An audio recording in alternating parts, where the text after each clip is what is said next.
Halo pemirsa, Ruang Kepresidenan hadir dengan sejumlah informasi menarik mengenai agenda serta aktivitas Presiden Republik Indonesia Prabowo Subianto.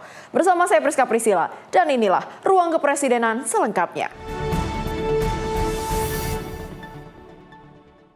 Kita awali informasi pertama dari Presiden Republik Indonesia Prabowo Subianto yang menyambut Presiden Afrika Selatan Cyril Ramaphosa dalam kunjungan kenegaraan di Istana Merdeka. Pertemuan keduanya berlangsung hangat dan simbolis, menandai 31 tahun hubungan diplomatik kedua negara. Presiden RI Prabowo Subianto menyambut hangat kedatangan Presiden Afrika Selatan Cyril Ramaphosa dalam kunjungan kenegaraan di Istana Merdeka Jakarta pada Rabu 22 Oktober. Tiba pukul 11.00 waktu Indonesia Barat dan langsung disambut Prabowo dengan pelukan persahabatan. Suasana semakin meriah dengan iringan 120 pasukan berkuda dan sambutan ratusan pelajar yang mengibarkan bendera kedua negara. Kunjungan ini bertepatan dengan peringatan 31 tahun hubungan diplomatik Indonesia-Afrika Selatan. Jalinan persahabatan kedua bangsa telah terbangun sejak abad ke-16. Upacara penyambutan dilanjutkan dengan prosesi kehormatan termasuk menyanyikan lagu kebangsaan dan tembakan meriam sebanyak 21 kali, serta peninjauan pasukan kehormatan oleh kedua pemimpin. Sejumlah menteri turut mendampingi Prabowo dalam penyambutan tersebut. Setelah prosesi resmi, Prabowo dan Ramaphosa melakukan sesi foto bersama, menandatangani buku tamu, dan menggelar pertemuan bilateral.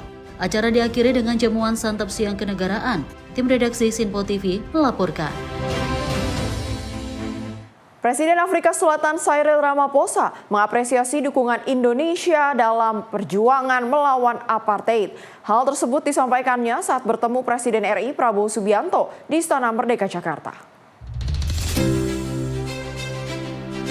Presiden Afrika Selatan Cyril Ramaphosa menyampaikan apresiasi mendalam atas dukungan Indonesia dalam perjuangan bangsanya melawan apartheid.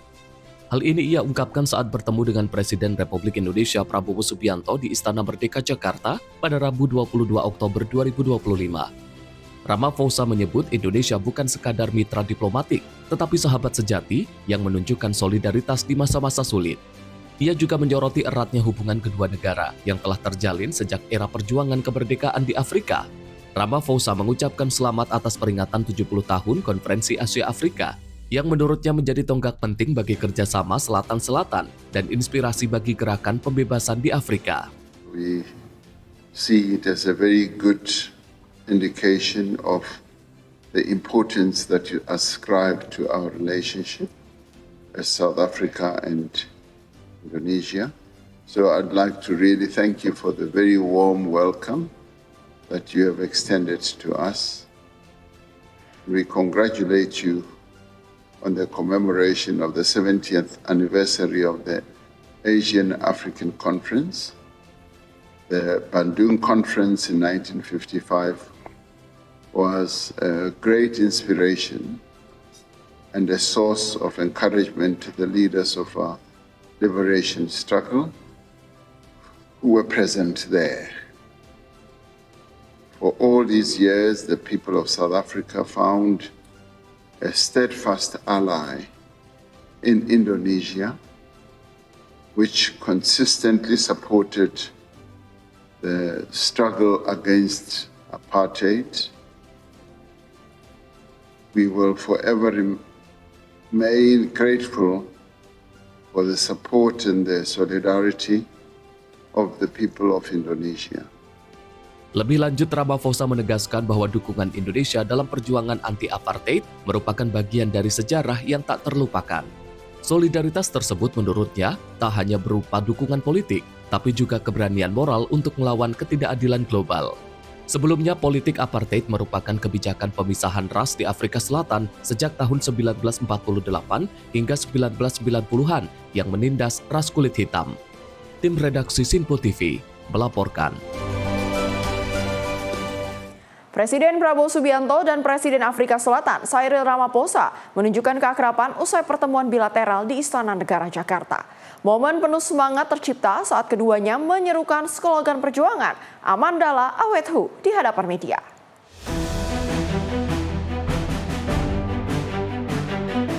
Momen hangat terjadi usai pertemuan bilateral antara Presiden RI Prabowo Subianto dan Presiden Afrika Selatan Cyril Ramaphosa di Istana Negara Jakarta pada Rabu 22 Oktober 2025. Saat menyampaikan pernyataan pers bersama, Prabowo dengan penuh semangat meneriakan Amandla sampai mengepalkan tangan ke udara yang disambut tepuk tangan dan tawa hangat dari para hadirin. Ramaphosa langsung menjawab dengan lantang, Aweto, sebuah respon khas rakyat Afrika Selatan yang berarti milik kita. Seruan Amandla Aweto merupakan slogan perjuangan anti-apartheid yang populer di era Nelson Mandela, melambangkan kekuatan, kesatuan, dan semangat perlawanan terhadap penindasan. Presiden Prabowo memaknai momen itu sebagai simbol solidaritas antar negara selatan global. Ia menegaskan komitmen Indonesia untuk mempererat hubungan dengan Afrika Selatan melalui kerjasama nyata di berbagai bidang strategis. We admire the strength, the idealism, and the courage of the struggle of the South Africans fighting against injustice and apartheid. I look forward to increase these relations, and we will send. Indonesia has asked President of South Africa the possibility if we can send a technical team, technical delegation to discuss concrete programs in key areas where we can go forward. Tim redaksi Sinpo TV melaporkan. Tak hanya itu saja, Presiden Prabowo Subianto dan Presiden Brazil Lula da Silva menyaksikan penandatanganan 8 kesepakatan kerjasama strategis antara Indonesia dan Brasil. Kesepakatan ini mencakup berbagai bidang penting seperti energi, teknologi, pertanian, dan kemitraan bisnis.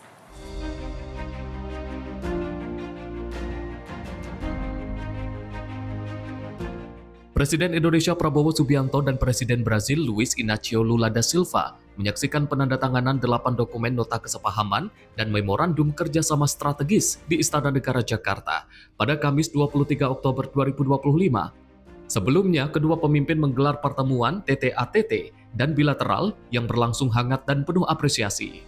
Prabowo menyambut baik kunjungan kenegaraan Lula sebagai tindak lanjut dari lawatan balasan ke Brasilia pada Juli lalu. Ia menegaskan bahwa kunjungan timbal balik ini menunjukkan semakin kuatnya hubungan persahabatan dan komitmen bersama untuk memperluas kerjasama di berbagai bidang strategis antara kedua negara. Selanjutnya, memorandum saling pengertian antara Badan Riset dan Inovasi Nasional Republik Indonesia dan Kementerian Sains, Teknologi dan Inovasi Republik Federasi Brazil tentang kerjasama sains, teknologi, dan inovasi.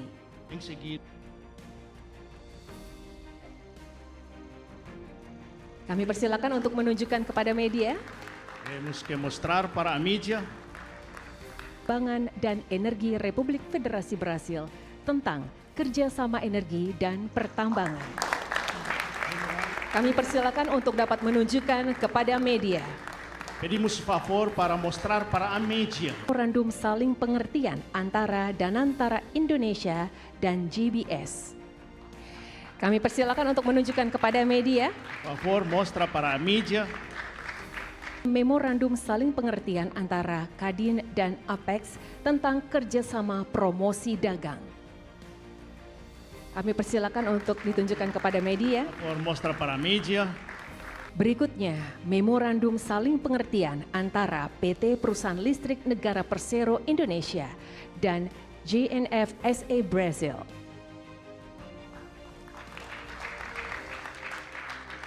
Penandatanganan kesepakatan mencakup sektor energi, pertambangan, sains dan teknologi, pertanian, statistik, serta kemitraan antar pelaku usaha dan kamar dagang. Kesepakatan ini melibatkan kementerian, lembaga dan badan usaha seperti ESDM, BRIN, BPS, PLN, Pertamina, dan Kadin Indonesia yang menegaskan komitmen memperdalam kemitraan strategis demi pembangunan inklusif dan berkelanjutan. Tim redaksi Sinpo TV melaporkan.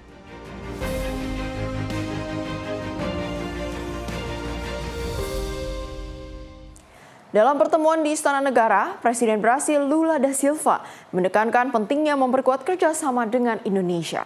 Kedua negara yang mewakili hampir 500 juta jiwa ini diharapkan dapat memperluas kolaborasi di berbagai bidang. Dalam pertemuan khusus dengan Presiden Prabowo di Istana Negara Jakarta pada Kamis 23 Oktober 2025, Presiden Brazil Luiz Inácio Lula da Silva menekankan pentingnya memperkuat kerjasama antara Indonesia dan Brazil yang bersama-sama mewakili hampir 500 juta jiwa penduduk dunia. Lula menyoroti kekuatan demografis dan juga ekonomi besar yang dimiliki kedua negara. Lula juga mengakui tantangan yang masih dihadapi kedua negara dalam meningkatkan kesejahteraan rakyatnya. Oleh karena itu, kerjasama di bidang sosial dan juga pembangunan ekonomi dianggap sangat penting untuk terus diperkuat.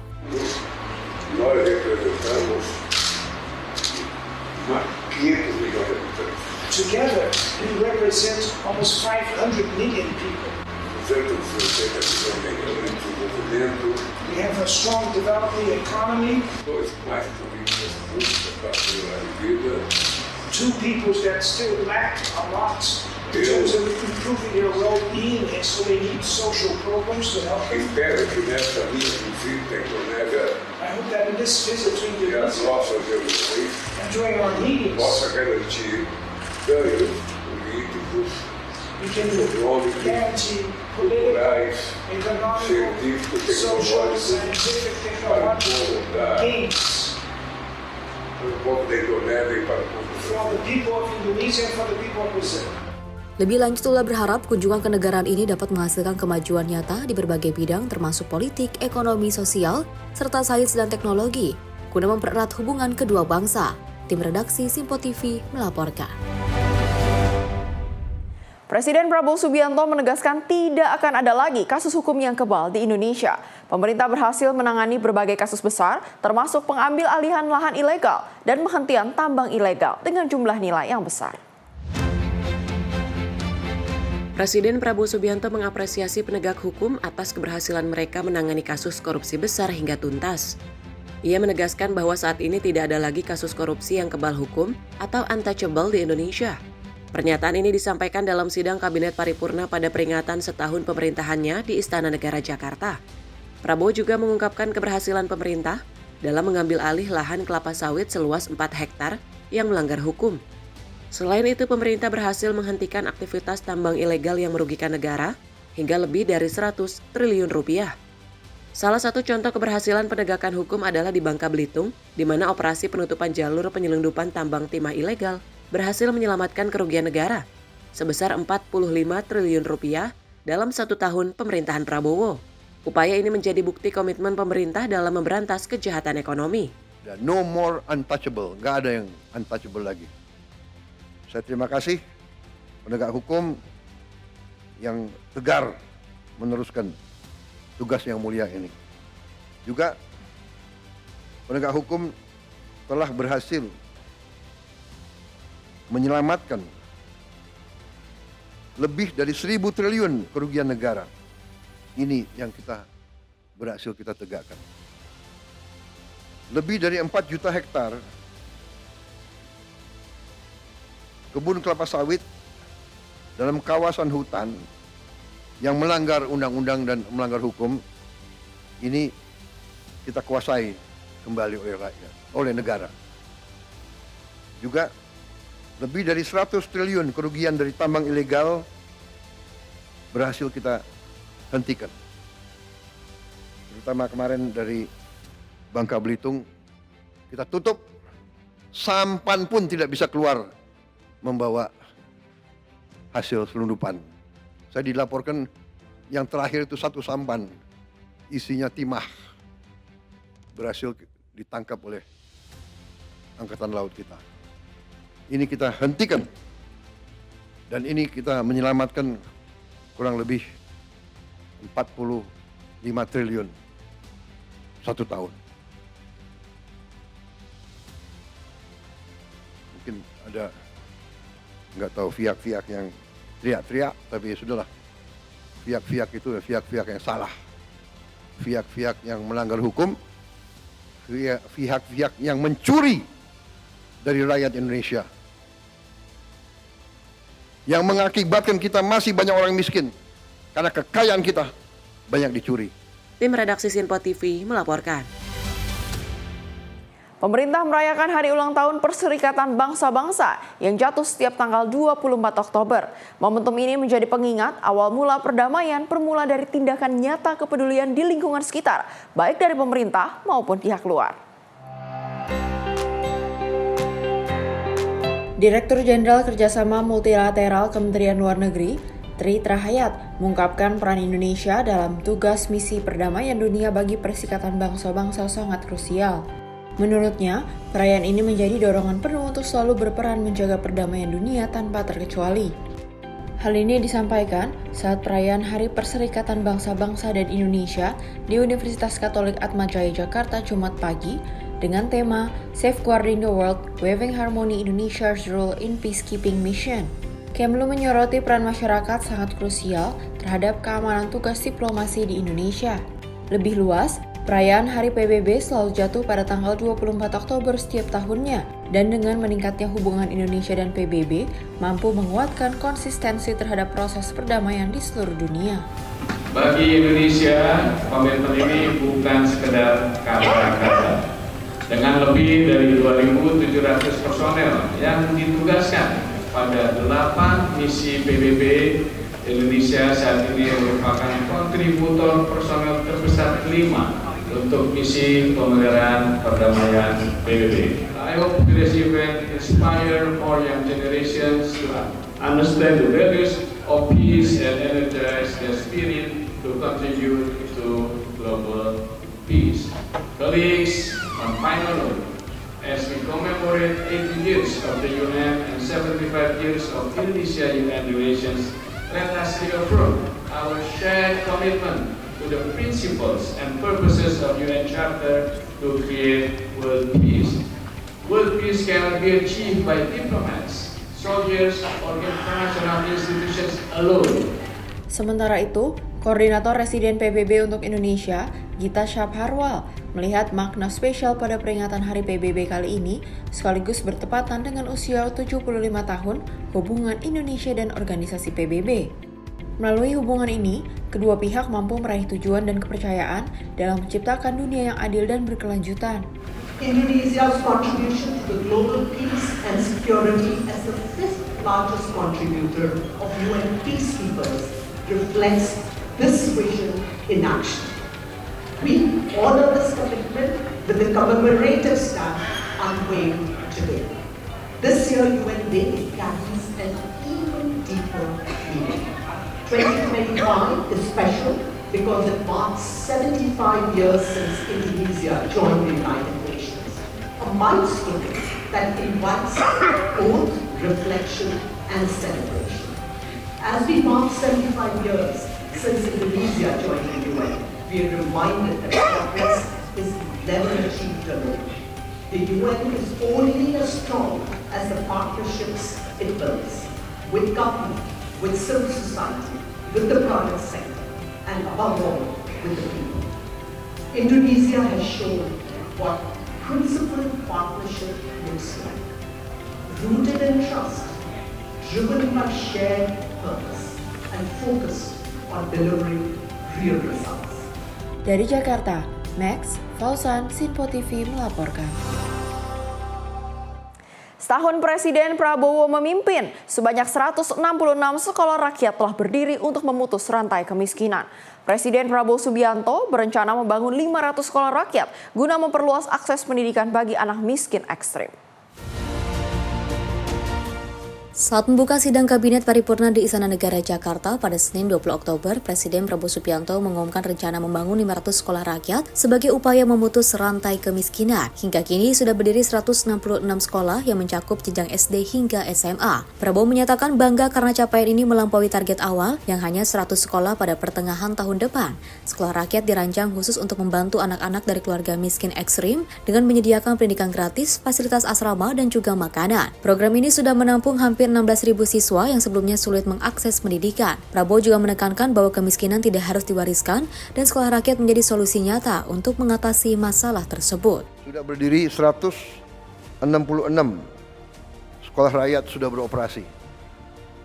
Ini luar biasa. Saya terima kasih kepada menteri-menteri yang terkait, siswa dan siswi dari keluarga yang paling bawah di bidang ekonomi, desil 1 dan 2, yang tadinya banyak yang tidak sekolah sama sekali, ya, ada yang bantu orang tuanya jadi pemulung, ada yang hidup di jalanan. Anaknya orang miskin atau cucunya orang miskin tidak perlu untuk terus miskin. Kita harus berani merubah, kita harus berani memotong rantai kemiskinan. Kita tidak boleh menyerah kepada keadaan. Dan orang yang paling bawah ini paling tidak dilihat. Kelompok elit tidak pernah melihat, apalagi merasakan kesulitan mereka. Kalau tidak bisa membantu berapa orang, kita bantu satu orang. Kalau satu orang pun kita tidak bisa bantu, jangan kita bikin sulit orang itu. Ini pendekatan yang sangat sederhana. We must do what we can do. And we can do if we want to. Itu berarti kita akan membantu 500.000 keluarga miskin, keluarga sangat miskin. Karena konsep sekolah rakyat ini adalah satu sekolah 1.000 siswa. SD, SMP, SMA, dan seterusnya, SMK. Diluncurkan resmi pada Juli 2025, Sekolah Rakyat memberikan pendidikan setara SD, SMP, dan SMA dengan fokus pada pembentukan karakter, keterampilan vokasi, kemandirian, serta nilai-nilai kebangsaan. Presiden optimistis target pembangunan 500 sekolah akan tercapai sebelum masa jabatannya berakhir, membuka peluang bagi lebih banyak anak dari keluarga kurang mampu untuk meraih masa depan yang lebih baik. Tim redaksi Simpo TV melaporkan.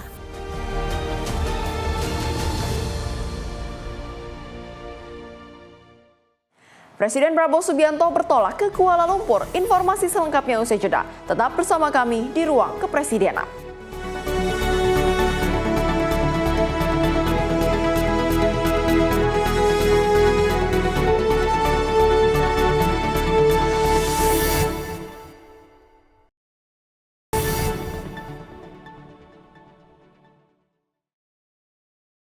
Terima kasih pemirsa, Anda masih bersama kami di Ruang Kepresidenan. Kita lanjutkan ke informasi berikutnya kembali dari Presiden Republik Indonesia Prabowo Subianto yang bertolak menuju Kuala Lumpur, Malaysia untuk menghadiri konferensi tingkat tinggi atau KTT ASEAN melalui Bandara Lanut Halim Perdana Kusuma, Jakarta. Menteri Sekretaris Negara Prastio Hadi menyampaikan bahwa keberangkatan Prabowo ke Malaysia merupakan bagian dari agenda diplomasi Indonesia di kawasan Asia Tenggara. Sebelum berangkat, Prabowo juga melakukan rapat terbatas dan berkoordinasi langsung dengan Kepala Kepolisian Negara Republik Indonesia, Jenderal Listio Sigit Prabowo. Kapolri menjelaskan bahwa pertemuan tersebut membahas laporan situasi terkini terkait keamanan dan ketertiban masyarakat atau Kaptimnas di dalam negeri, serta sejumlah program prioritas pemerintah yang menjadi perhatian khusus. Saya melaporkan situasi terkini, khususnya terkait dengan situasi keamanan, perkembangan Kaptimnas yang terjadi di dalam negeri. Sebelum beliau berangkat, kami Polri mengawal dan melaksanakan kebijakan program yang menjadi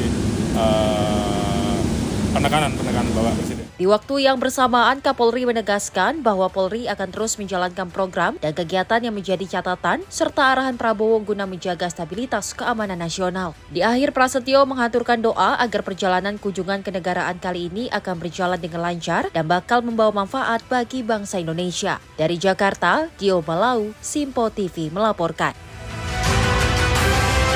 Kedatangan Presiden Republik Indonesia Prabowo Subianto di Kuala Lumpur, Malaysia dalam perhelatan KTT ke-47 ASEAN disambut dengan rasa kebanggaan oleh para diaspora Indonesia di Malaysia pada Sabtu malam.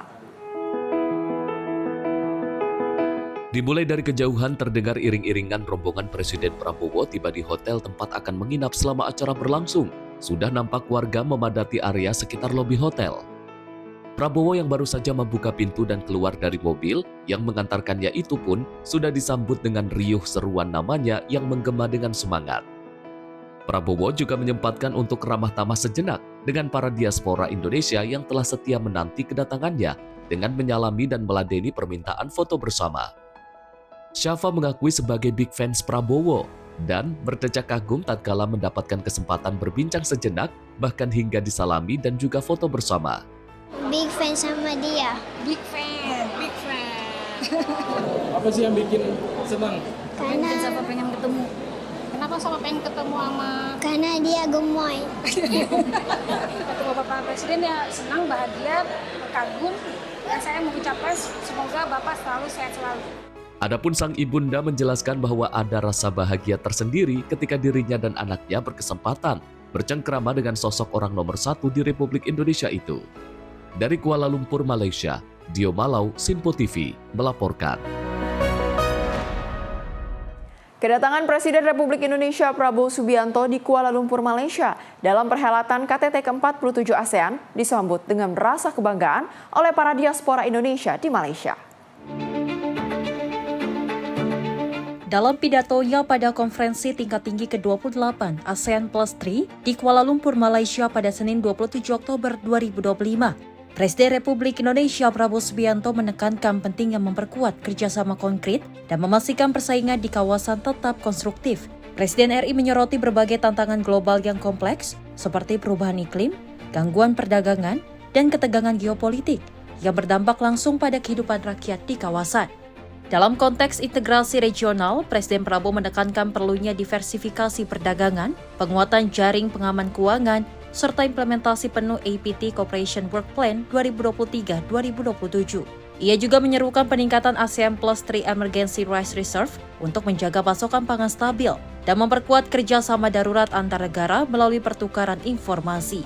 Presiden menegaskan dukungan Indonesia terhadap pengesahan ASEAN Plus 3 Leaders Statement on Strengthening Regional Economic and Financial Cooperation. Ia menutup pidatonya dengan menekankan pentingnya menjaga semangat persaingan sehat di tengah dinamika global, sekaligus memperdalam kerjasama ekonomi dan keuangan regional melalui inisiatif seperti Chiang Mai Initiative Multilateral Session. Tim redaksi Simpo TV melaporkan. Kita beralih ke Presiden Amerika Serikat Donald Trump sempat memberikan pujian dan menyampaikan apresiasi tinggi kepada Presiden Republik Indonesia Prabowo Subianto atas peran Prabowo dalam mendukung upaya perdamaian di kawasan Timur Tengah. Hal itu disampaikan Trump dalam pidatonya pada konferensi tingkat tinggi atau KTT ke-47 ASEAN yang digelar di Kuala Lumpur Convention Center, Malaysia. Trump menegaskan komitmen Amerika Serikat untuk memperkuat kemitraan strategis dengan negara-negara Asia Tenggara, terutama di bidang perdagangan, keamanan, teknologi, dan energi. Well as my friend, President Prabowo of Indonesia for their incredible support of these efforts to secure the new day for the Middle East. It really is a new day. There's never been a period of time like this. The Middle East will have peace after 3,000 years. This is a very strong peace. It's going to be an everlasting peace. We're delighted to forge richer partnerships on energy technology, artificial intelligence, critical minerals, and other industries. I'd like to just say the United States is for you, committed to a free and open and thriving Indo-Pacific. My message to the nations of Southeast Asia is that the United States is with you 100%. And we intend to be a strong partner and friend for many generations to come. Pidato tersebut disampaikan di hadapan para kepala negara dan pemerintahan anggota ASEAN, termasuk Prabowo, Perdana Menteri Malaysia Anwar Ibrahim, serta sejumlah pemimpin dari negara-negara lainnya. Dari Jakarta, Dio Malau, Simpo TV, melaporkan. Presiden Republik Indonesia Prabowo Subianto mengatakan bahwa konferensi tingkat tinggi atau KTT ke-47 ASEAN menunjukkan semangat kebersamaan dan komitmen perdamaian di kawasan Asia Tenggara. Hal itu disampaikan Prabowo kepada media usai menghadiri serangkaian acara KTT. Prabowo menyampaikan bahwa Indonesia mendukung hubungan berkelanjutan Amerika Serikat dengan ASEAN yang selama ini memberikan dampak positif bagi kedua belah pihak. Prabowo juga mengapresiasi peran Amerika Serikat dalam memediasi konflik yang terjadi antara Thailand dan Kamboja yang dinilai sebagai salah satu capaian konkret. Baik, bagus, baik.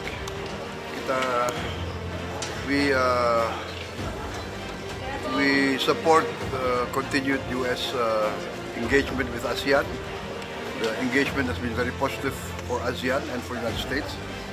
And we were very happy that the U.S. has mediated the conflict between Thailand and Cambodia. So, yeah, the very positive outcome of the summit. Thank you.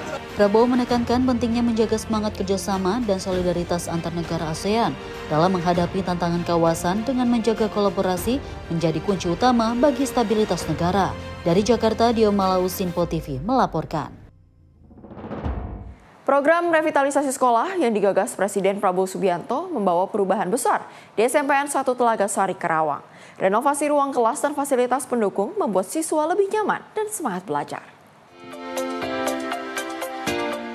Di balik semangat belajar para siswa tersimpan kisah inspiratif tentang ketekunan dan harapan. Salah satunya datang dari Hirsin Oktarina Ahmad, siswi kelas 9G SMPN 1 Telaga Sari, Karawang. Dulu ia belajar di ruang kelas yang bocor dan nyaris roboh, namun semangatnya tak pernah luntur. Kini wajah Hirsin dipenuhi senyum bahagia setelah ruang kelasnya direnovasi melalui program revitalisasi satuan pendidikan dari Direktorat Jenderal Sekolah Menengah Pertama pada tahun 2025. Dengan anggaran sebesar 2,7 miliar, SMPN 1 Telaga Sari berhasil merehabilitasi 6 ruang kelas, 2 laboratorium, serta membangun 28 pintu toilet baru. Program revitalisasi sekolah yang juga merupakan bagian dari program hasil terbaik cepat, inisiasi Presiden Prabowo Subianto ini membawa perubahan besar dalam suasana belajar dan Hirsin juga kerap meraih peringkat pertama di kelas. Kini semakin bersemangat dan termotivasi untuk berprestasi lebih tinggi. Meski berasal dari keluarga sederhana, Hirsin terus berjuang mengejar cita-cita. Ia berharap pemerintah dapat menambah fasilitas belajar agar siswa semakin nyaman di sekolah. Selain tekun belajar, Hirsin juga menyimpan mimpi menjadi seorang penyanyi. Baginya, pendidikan dan seni adalah dua hal yang bisa berjalan berdampingan untuk mengantarkan menuju masa depan yang lebih baik. Senang banget karena dulu aku pernah mendapatkan kelas yang kurang layak, tapi sekarang sudah dibenarkan jadi lebih baik dan lebih nyaman untuk belajar.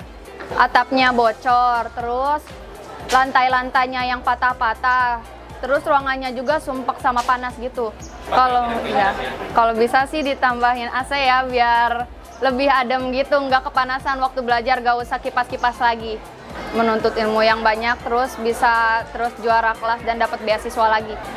Semoga bisa giat belajar lagi dan bisa menggapai cita-cita sebagai penyanyi sih. Tim redaksi Sinpo TV melaporkan. Presiden Republik Indonesia Prabowo Subianto menjadikan peringatan Hari Santri Nasional 1447 Hijriah sebagai momentum untuk memperkuat ekosistem pendidikan keagamaan di Indonesia. Dalam sambutannya, Presiden menyampaikan bahwa pemerintah telah merestui pembentukan Direktorat Jenderal Pesantren di bawah Kementerian Agama sebagai langkah konkret memperkuat dan melindungi pondok pesantren di seluruh tanah air. Presiden Republik Indonesia Prabowo Subianto menjadikan peringatan Hari Santri Nasional 1447 Hijriah sebagai momentum untuk memperkuat ekosistem pendidikan keagamaan di Indonesia. Ucapan tersebut disampaikannya dalam video peringatan Hari Santri Nasional yang ditayangkan melalui kanal YouTube Sekretariat Presiden. Dalam pesannya, ia juga menyampaikan ucapan selamat kepada seluruh santri, santriwati, kiai, nyai, dan keluarga besar pondok pesantren di Indonesia. Prabowo juga mengingatkan kembali bahwa kontribusi para santri dalam sejarah bangsa sangat besar. Ia mencontohkan peristiwa resolusi jihad 22 Oktober 1945 yang dipelopori Kiai Hasyim Asy'ari sebagai salah satu tonggak perjuangan kemerdekaan. Menurutnya, semangat jihad yang digelorakan 8 dekade silam tetap relevan hingga kini, yakni menjaga keutuhan bangsa dengan ilmu dan keimanan. Assalamualaikum warahmatullahi wabarakatuh. Saudara-saudara sebangsa dan setanah air, khususnya para santri-santriwati, para kiai, nyai, dan keluarga besar pondok pesantren di seluruh Indonesia. Pada kesempatan yang penuh berkah ini, saya Prabowo Subianto, Presiden Republik Indonesia, menyampaikan selamat Hari Santri Nasional tahun 1447 Hijriah. Di Hari Santri ini, kita mengenang semangat juang para santri yang dengan ilmu, iman, takwa, dan cinta tanah air turut merebut dan mempertahankan kemerdekaan ini. Kita tidak boleh lupa resolusi jihad 22 Oktober 1945 atau 1367 Hijriah yang digelorakan Kiai Haji Hasyim Asy'ari adalah tonggak penting dalam sejarah bangsa. Sebuah perjalanan menuju Indonesia merdeka yang berdaulat dan bermartabat. Tema Hari Santri tahun ini yaitu mengawal Indonesia merdeka menuju peradaban dunia, menggambarkan tekad bahwa santri Indonesia siap menjadi bagian dari kemajuan global dengan tanpa meninggalkan akar nilai keislaman dan keindonesiaan. Saya percaya santri hari ini bukan hanya penjaga moral bangsa, tetapi juga pelopor kemajuan yang menguasai ilmu agama dan ilmu dunia, yang berakhlak dan berdaya saing. Dalam kesempatan ini pula saya menyampaikan bahwa saya telah merestui usulan dibentuknya Direktorat Jenderal Pesantren. Ini menunjukkan prioritas strategis pemerintah untuk semakin memperhatikan, melindungi, memperkuat, dan meningkatkan kesejahteraan pondok pesantren. Dengan semangat Hari Santri, kita teguhkan kembali tekad untuk mengawal kemerdekaan Indonesia menuju peradaban dunia yang semakin berkeadilan, berakhlak, dan bermartabat. Sekali lagi, selamat Hari Santri Nasional 1447 Hijriah. Semoga Allah Subhanahu wa Ta'ala senantiasa melindungi dan meridhoi para santri-santriwati, para kiai, nyai, dan seluruh rakyat Indonesia. Wassalamualaikum warahmatullahi wabarakatuh. Lebih lanjut, Prabowo menilai tema Hari Santri Nasional tahun ini mengawal Indonesia merdeka menuju peradaban dunia, mencerminkan tekad santri masa kini untuk terus berkontribusi pada kemajuan bangsa. Ia menegaskan bahwa santri harus mampu menjadi bagian dari kemajuan global tanpa kehilangan akar nilai keislaman dan keindonesiaan. Dari Jakarta, Dio Malau, Simpo TV melaporkan. Prabowo pimpin pemusnahan narkoba 214 ton. Informasi lengkapnya usai jeda. Tetaplah bersama kami di Ruang Kepresidenan.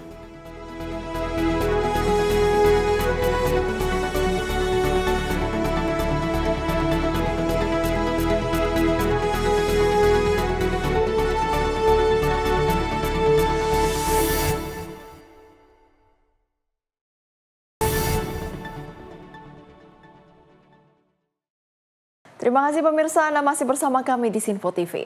Kita lanjutkan ke informasi berikutnya dari Presiden Prabowo Subianto yang menyaksikan dan memimpin pemusnahan barang bukti narkoba sitaan Kepolisian RI di lapangan Bayangkara Mabes Polri. Barang bukti yang dimusnahkan sebanyak 214,84 ton dengan nilai 29,37 triliun rupiah dari periode Oktober 2024 hingga Oktober 2025. Kepolisian RI memusnahkan barang bukti berbagai jenis narkoba seberat 214,84 ton di lapangan Bayangkara Mabes Polri pada Rabu 29 Oktober 2025. Prabowo tiba di lokasi acara pukul 13.20 waktu Indonesia Barat dan langsung melakukan tinjauan barang bukti narkoba yang bertumpuk bersama Kapolri Listio Sigit Prabowo. Prabowo juga terlihat menghitung barang bukti dan melihat langsung uji barang bukti berupa sabu hingga tablet dengan alat pengetesan cepat atau reader. Berbagai jenis narkoba mulai dari ekstasi, sabu, ganja, hingga etomidet dibungkus dengan plastik dan kardus. Ada juga tumpukan uang yang dibungkus dengan plastik. Sejumlah barang bukti tersebut dipajang untuk diperlihatkan kepada Prabowo. Kemudian secara simbolik Presiden Prabowo memusnahkan beberapa barang bukti ke alat pembakar atau insinerator. Dalam acara itu juga dihadiri sejumlah menteri Kabinet Merah Putih. Dari Jakarta, Dio Malau, Simpo TV melaporkan. Sementara itu, Menteri Pekerjaan Umum Dodi Hanggodo menyampaikan bahwa pemerintah kini mempercepat penanganan gunungan sampah melalui konversi sampah menjadi energi listrik atau waste to energy. Salah satunya di Pulau Gembang dan Batu Baukang. Hal ini disampaikan Dodi pada puncak peringatan Hari Habitat Dunia 2025 Kementerian Pekerjaan Umum di SMAN 13 Sentra Pangudi Luhur Bekasi. Kementerian Pekerjaan Umum menggelar puncak peringatan Hari Habitat Dunia dan Hari Kota Dunia 2025 di Sekolah Rakyat Menengah Atas 13 Sentra Pangudi Luhur Kota Bekasi pada Senin 27 Oktober 2025. Peringatan Hari Habitat Dunia ini menegaskan bahwa pembangunan kota yang manusiawi tidak hanya bergantung pada infrastruktur fisik, tetapi juga harus dibarengi dengan pembangunan kesadaran sosial dan budaya lingkungan. Dalam kesempatan itu, Menteri Pekerjaan Umum RI Dodi Hanggodo menyampaikan bahwa pemerintah kini mempercepat penanganan gunungan sampah melalui konversi sampah menjadi energi listrik atau waste to energy, salah satunya di Pulau Gembang dan Batu Bukang. Dodi pun menekankan pentingnya perubahan perilaku dalam pengelolaan sampah sebagai bagian dari solusi sistemik untuk mewujudkan kota yang bersih, sehat, dan berkelanjutan melalui edukasi kepada masyarakat. Melalui edukasi kepada siswa di sekolah rakyat, perubahan besar dapat dimulai dari langkah kecil, diantaranya memilah sampah, mendaur ulang, dan menciptakan nilai dari hal yang dianggap tidak bernilai. Teman-teman ini kan memperingati Hari Habitat Dunia. Kita memulai mengedukasi masyarakat dari mulai anak-anak kita berharap budaya memilah dan memilih sampah itu sudah menjadi budaya dari mulai kejadian. Program kerja ini merupakan bagian dari setahun bekerja bergerak berdampak dalam menjalankan asta-cita dari Presiden Prabowo Subianto. Tim redaksi Sinpo TV melaporkan. Pemerintah secara resmi melegalkan umrah mandiri di Indonesia melalui Undang-Undang Nomor 14 Tahun 2025 tentang perubahan ketiga mengenai penyelenggaraan ibadah haji dan umroh. Calon jemaah nantinya dapat berangkat tanpa melalui Biro Travel Umroh atau penyelenggara perjalanan ibadah umroh.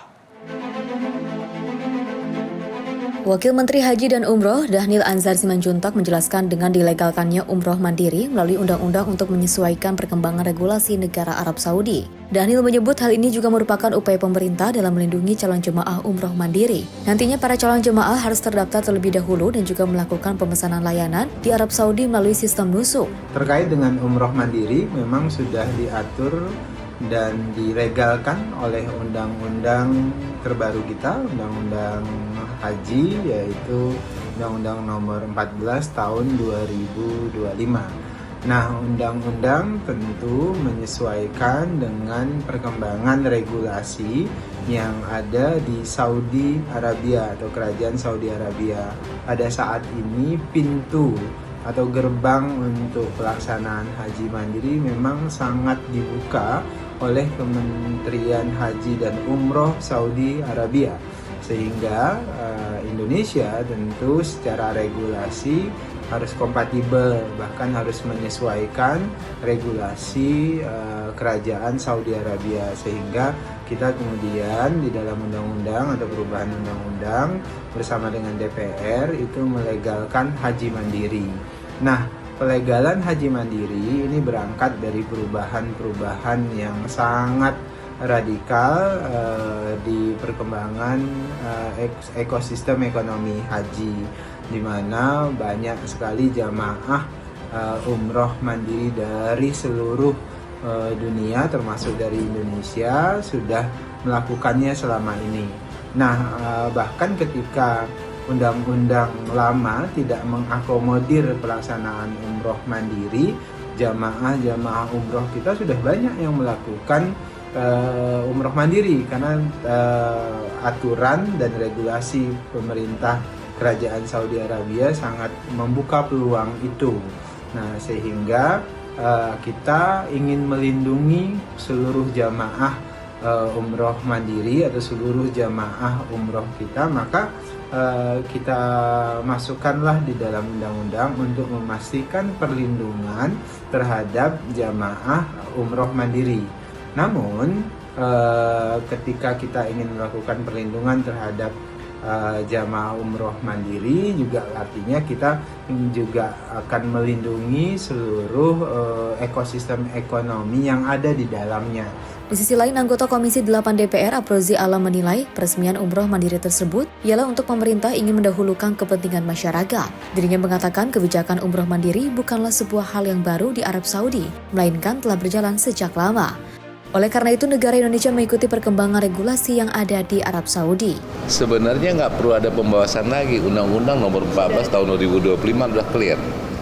Bahwasanya kita dari Komisi 8 bersama pemerintah sudah mengesahkan untuk haji mandiri dan umroh mandiri.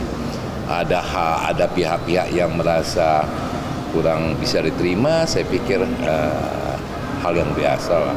Ini kan travel adalah sebuah bisnis dan kepentingan masyarakat adalah kepentingan yang umum yang harus didahulukan oleh pemerintah.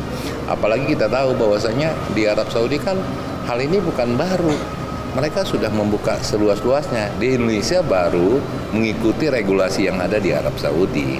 Jadi kita memberikan kebebasan kepada masyarakat Indonesia yang untuk melaksanakan haji mandiri maupun umroh mandiri, tentunya mengikuti koridor-koridor yang sudah diatur dalam undang-undang. Misalkan mereka pertama agama Islam tentunya, yang kedua memiliki paspor tentu 6 untuk bolak-baliknya, yang ketiga kan harus mendaftar melalui online nusuk sehingga mereka bisa terdaftar di Kementerian Haji Indonesia dan Kementerian Haji Arab Saudi, dan pemerintah Indonesia tahu bahwa contohnya saya berangkat pada bulan ini tanggal segini, tentu harus itu.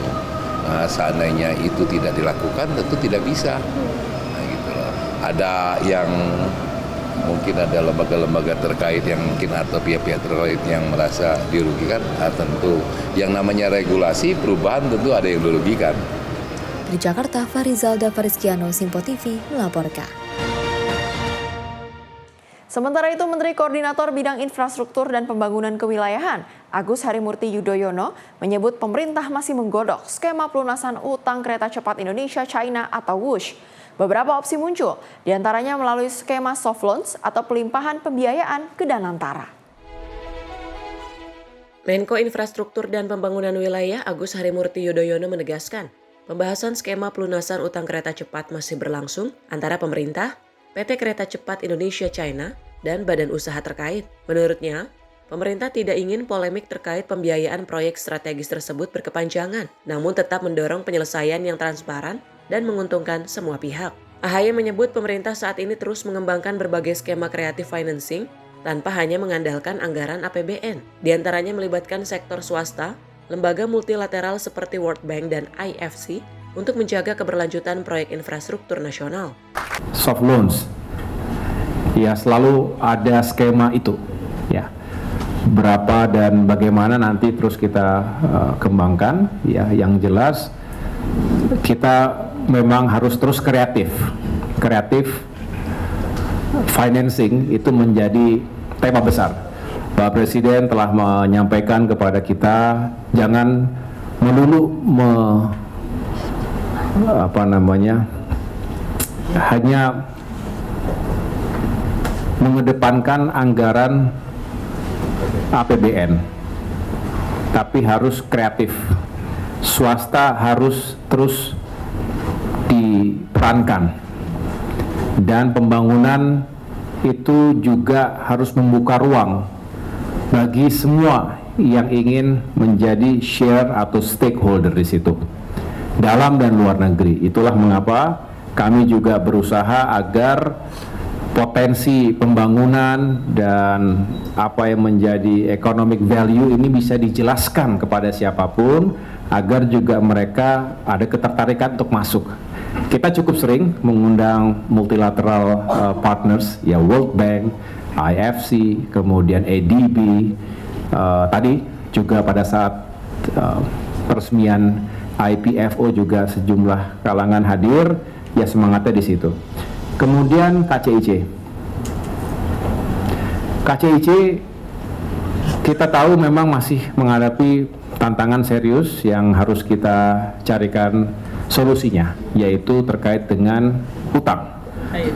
Dalam pertemuan yang digelar beberapa hari yang lalu di Wisma Danantara antara badan pengelola, baik ya hadir Pak Rosan ya sebagai CEO, kemudian juga COO Pak Doni dan CIO Pak Pandu waktu itu.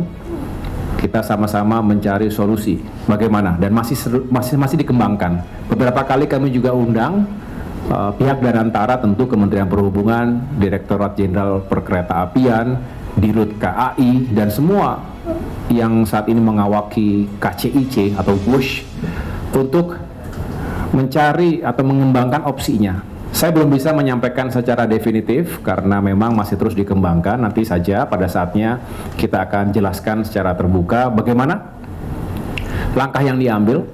Masih ada opsi tentunya prasarana di ditanggulangi oleh pemerintah, tapi juga masih ada opsi bahwa Sudah dan Antara bisa take over dan lain-lain. Menko AHY juga menegaskan, pembangunan kereta cepat tak boleh terhenti, termasuk rencana perpanjangan rute dari Jakarta ke Surabaya. Proyek tersebut dinilai akan memberi dampak besar terhadap konektivitas antar kota dan mendorong pertumbuhan ekonomi di sepanjang kawasan yang dilalui. Hingga saat ini total investasi proyek kereta cepat Jakarta-Bandung diperkirakan mencapai sekitar 7,3 miliar dolar Amerika Serikat dengan nilai utang yang masih harus dilunasi sekitar 8,5 triliun rupiah. Pemerintah menjamin setiap langkah penyelesaian akan dilakukan dengan prinsip kehati-hatian agar proyek strategis nasional tersebut tetap berjalan tanpa membebani keuangan negara.